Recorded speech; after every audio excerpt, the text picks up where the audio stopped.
we'll answer that. And as Daria mentioned, we are recording this session. So if you have any concerns with the video, you can switch it off or leave it on. With that, we'll get started. So just to give you a little background, some of you who are not new to KPU would have remembered there was another program to support student research, student-led research earlier on. So we have transitioned that into a new program, which is supposed to be more flexible and more, friendly for students to engage in research. And it is called Student Research and Innovation Grant Program. And this is a pilot we are starting right now. I'll just go through the program a little bit, and we'll explain some of the logistics behind why we are doing it. So again, this program, all the current students who are in good standing, meaning basically they are good standing, we mean your tuition fee is paid, your academic, there are no academic penalties and things like that. Anybody who is a student, current student, can apply. Sometimes, first year students might think that they may not want to apply or they are not eligible, but we will say that they are eligible. Sometimes the opportunity for first year students is not quite evident unless you were a summer student or already working in a lab and have already identified a supervisor or a faculty advisor who you want to work with. So you may have a project. But it's more likely that you might have a project second year onwards. So we'll just go through the current couple of other items, how you'll see how different options are available to you for applying for this program. So there are two streams. One is stream 1. This is extracurricular. So this is the stream where you can identify a project and go and then identify a supervisor, faculty supervisor who you may want to work with on that project, depending on their expertise and willingness to take you over. So this stream 1 allows, it's a total of $5,000, which includes $3,500 in student stipend and up to $1,500 in non-labor expenses, which could be travel or other, non-research expenses that might be that you might have. And so this will apply to all the students who are at KPU, current students. The second stream is the stream 2 is part of the honors program. So by honors program, we mean some of the degree programs require an honors project, or some programs require a capstone project. So those capstone projects and honors projects, they fall in the second category as part of a curriculum. So you might wonder who can apply for what. So all students can apply for both the programs, but at a given time, you can only hold one program or one stream. So if you are, say, you apply in your second year, you will be applying for the extracurricular stream. And if you are in your final year working on an honors project or on a capstone project, you may apply again for the stream 2. But in that case, you will only receive $1,500.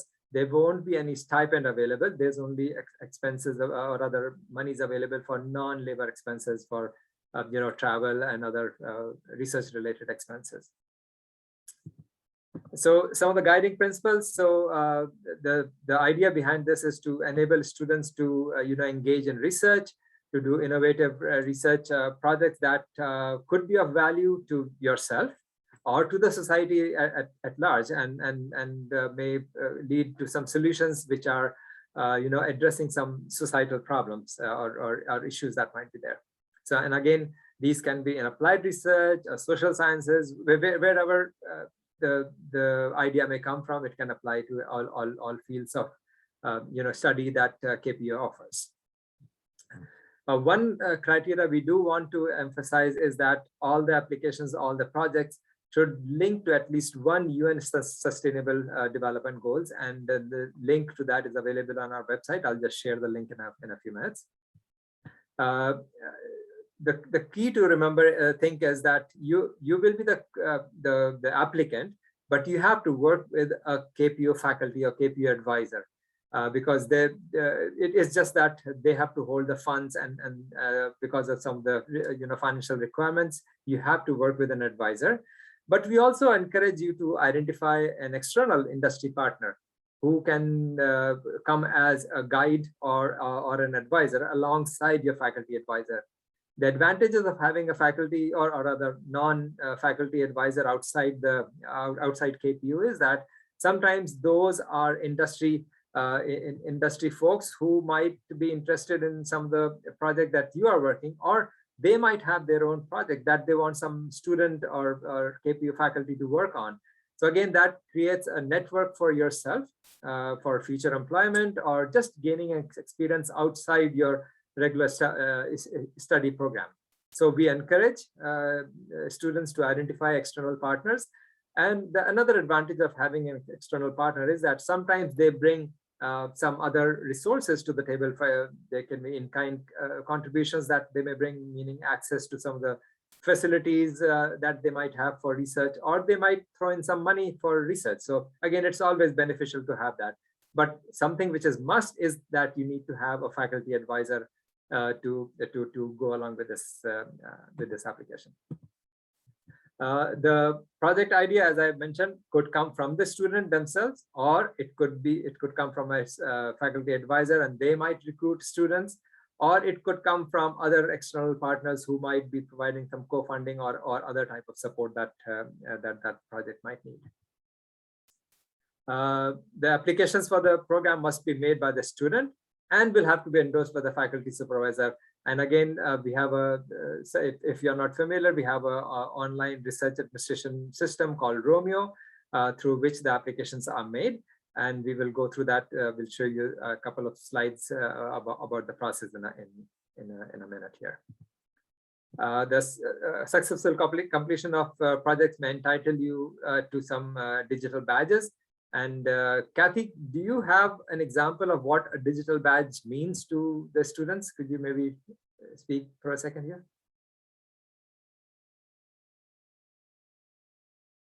You're muted. You're muted. Sorry, I'll have to get back to you on that one. Okay, fair enough. Thank you. Sorry to put you on the spot there. Okay, so this is how the process will look like. So the idea is developed, and then the ideas again. If this is how the student developed idea will look like. So the student comes up with the idea. They go identify a student, a faculty member, an advisor. So one thing that one of my colleagues mentioned this morning is that sometimes the student may not know who to go when they have an idea. So my recommendation in that case will be that as part of research, one of the learnings that is involved in doing research is identifying who you want to collaborate with. So for example, you are working in a specific field and you have an idea. Look on KPU website and see who are all the faculty members who are involved in that research, that type of research, and then look at what type of research they are doing, maybe a little bit more specific details of the research, and see if that jives with your idea, what you are thinking of working with. And it may not be a bad idea for you to consult with a couple of those faculty members to see who will be a better fit for you and them to work together. Once you have identified the supervisor or an advisor, you will develop the proposal and then submit the application through Romeo, and that will be reviewed through the dean, faculty dean, and then the application is sent to our office by the advisor, and then we execute the award and go from there. How to apply? Again, as I mentioned, our research portal, it's called Romeo, and all this information is available on the website in the link that you would have received through the Today at KPU announcement. All these links are available there. This will walk you through the process of how to apply for this funding. And there's also a video available which will take you through how Romeo application works inside. So this video is very, very helpful in that.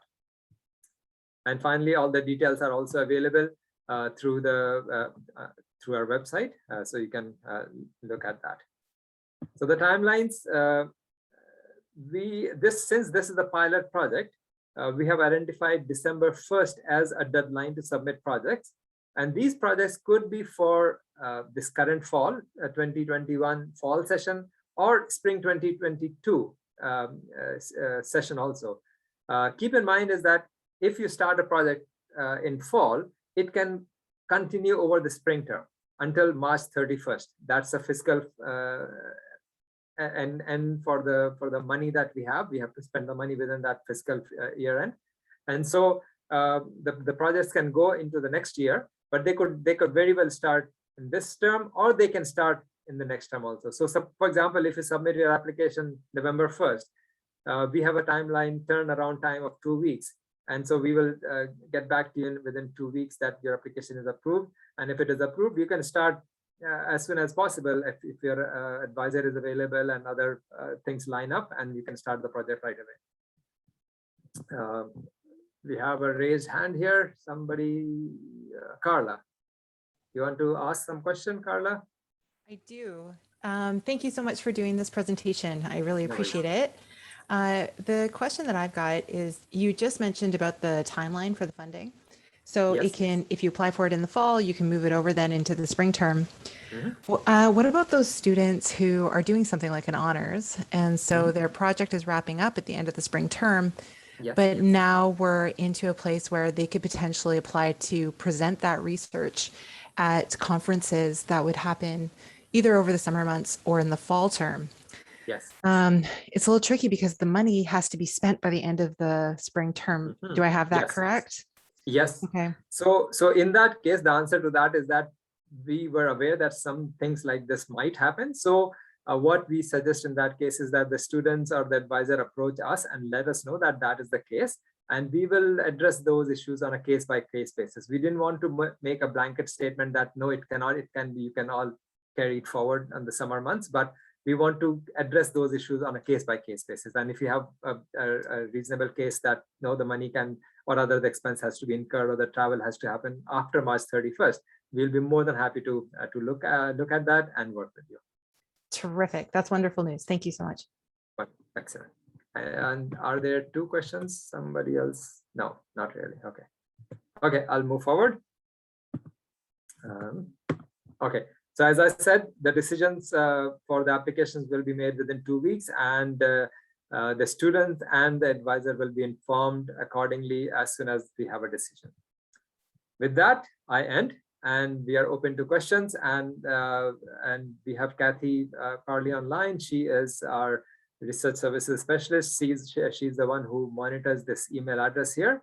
So if after the presentation today you have more questions, please feel free to get in touch with Kathy and let us know, and we'll be more than happy to respond back as soon as we can. Daria, you have a question? Yes, yes, I do. Can you hear me? Yes. Sorry, I'm just wondering, from a student perspective regarding the Romeo system, can student create their own profile and submit the application, or it needs to be done through the advisor's profile? I'll let Kathy answer this one.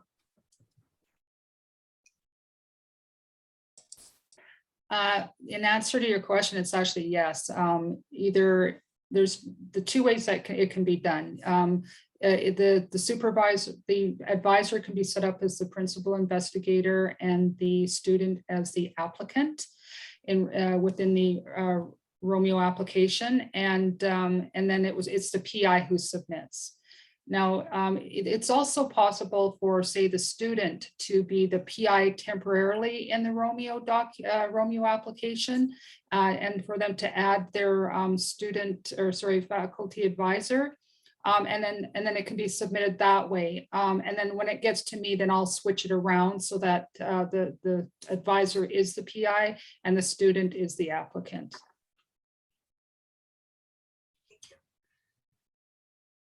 We just got a question in the chat.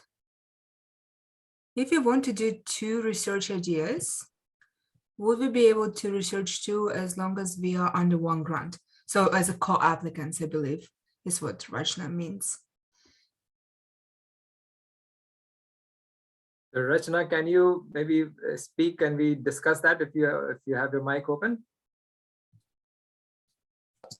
Hi, am I unmuted? Okay. Yes, yeah, we can hear you. I was wondering if I have 2 ideas, but they're 2 separate ideas, but okay, I want to so they're research not related them. research-wise, No. they're totally different. Okay, Yeah. fair enough. So would we be able to do 2 as long as we stay under 1 grant? Like if I do because I want to apply for stream 1, but I don't like I know I can't apply for 2 grants at the same time. So Yes, could I you still cannot. do 2 as long as I stay under 1 grant? Well, it depends because you only have limited funds and resources, limited time. So it's up to you how you decide to approach that, because if there are 2 different projects, you might need 2 different advisors, and that complicates the issue. So our recommendation is that you stick with 1 project per grant. And then if you have another application that maybe you can transfer, depending on your study program, it can be your capstone project or your honors project. So, but pick the one which is of more importance to you, more relevance to your research program or your degree program, and pick that to start with. Okay, thank you. Yeah.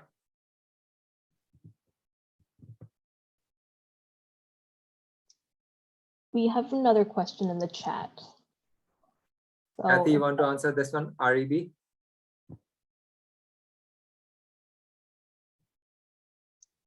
oh, you're still on mute. Gotta get over that. Yeah, so I just saw the first part of the question, but it's the faculty advisor as the principal investigator who has to submit the ethics application to the REB. So the follow-up was, there would be submit a REB application after being approved? Yeah, that's fine. Yeah, money Like would not after be, funds would not be released until ethical approval is obtained, but or there's a component at the beginning of the project that does not involve human participants, and then maybe a portion of the grant would be released. But yeah, before gathering any data, of course, you have to obtain the ethical approval. Okay, we have another raised hand. Okay, yeah, go ahead. Hi, yeah, I'm not sure if this is a question that you're comfortable answering, but I'm not sure if there are any key aspects that you see in a successful application, things that you'd be able to share with us just to ensure that we have a well-rounded application coming into it. Right, so that is key to any application, research application, any funding application that you apply for.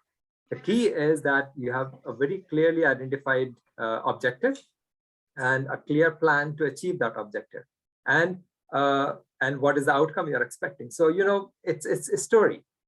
You start with a thing, you have a body of the story, and then you end. So as long as you write a good story around what your project is going to look like, that is what we'll be looking for. Because you know, if there's lots of vagueness, we don't know what this, or your project is not you know, clearly defined, your timelines are not defined clearly.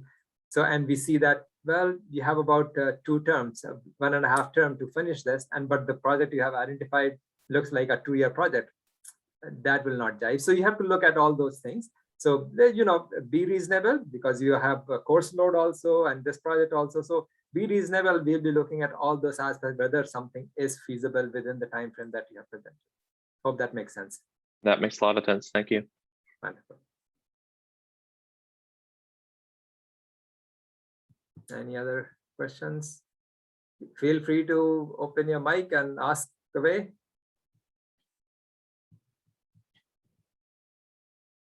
Nothing in the chat, I see. Have we answered everything from the chat? I think we did. Yeah, we did.